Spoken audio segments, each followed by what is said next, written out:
I remember when we first started thinking about having children. I think I probably thought about it first and kind of snuck it up on you. And we had got the house in the suburbs, and we got the almost new car.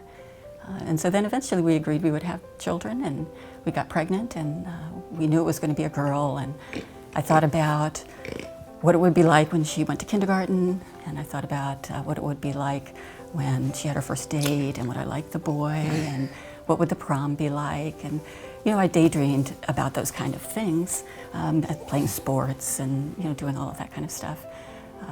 And we would talk about it, and you were always a realist appropriately, and you thought about the cost of college and important things that I didn't focus on at all. And I remember one of the things that was important to you was you were worried that we might have a disabled child.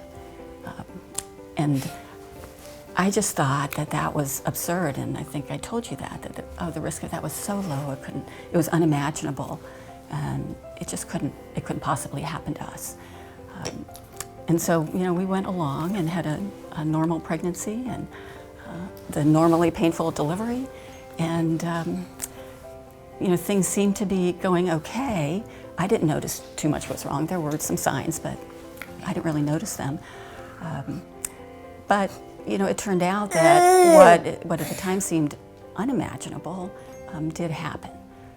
And eventually we learned that and came to grips with it because, of course, Hannah's a delightful child. And she's unique and wonderful in her own way. And in some ways we basically, I think, have conquered the challenge of having a disabled child because there's so many joys that go along with it. I remember really clearly knowing for the first time that something was definitely wrong with Hannah. We had gone on vacation in Florida, and we're staying in a condo on the beach down there, and we had spent 3 or 4 days, probably, very intense time with Hannah. There had been some concerns leading up to that, and like Kathleen had said, that we visited with some doctors, and they had said generally comforting things to us. But she just wasn't sleeping through the night, she wasn't eating right, and things just didn't seem right to me, even though we were first-time parents. And so I called the doctor up one morning, urgent message, please call back, and she did. And I said, I just got to tell you, things just don't seem right to me. And the doctor said, yes, you're right. Clearly there is something that isn't right with Hannah here. So we'll need to do some more tests, and you'll just need to engage with us more after you get back.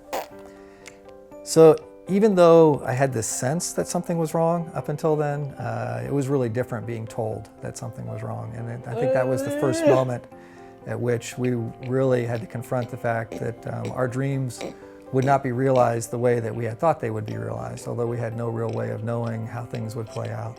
And over the years, we came to understand that there really is a lot that we don't know about birth defects. There's a lot that we don't know about the formation of the human brain and how things will play out. And there are huge opportunities left for us to learn more. So we are very, very fortunate. We have a wonderful family, we have a great marriage, we have 3 terrific kids, of which Hannah is one of them. Hannah is an incredibly sweet child, an easy child. She can laugh uproariously and make everyone in the room laugh along with her. She'll laugh for 5 or 10 minutes at a time, and even though we don't know why she's laughing, we'll end up laughing along with her. Yet, we can't help but think about what might have been if her brain had formed normally during the pregnancy. Cerebral palsy is really a catch-all phrase for issues with brain development that we don't really understand. Just like at one time, we didn't understand what causes polio. Yet millions of lives unknowingly are better off today because of commitments to eradicate polio. We need a similar level of commitment for all birth defects.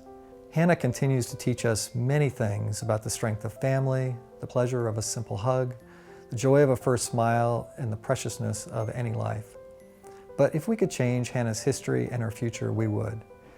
You can change the future for another family.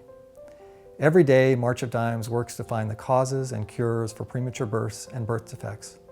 Join us. Help make dreams come true. Give today to the March of Dimes.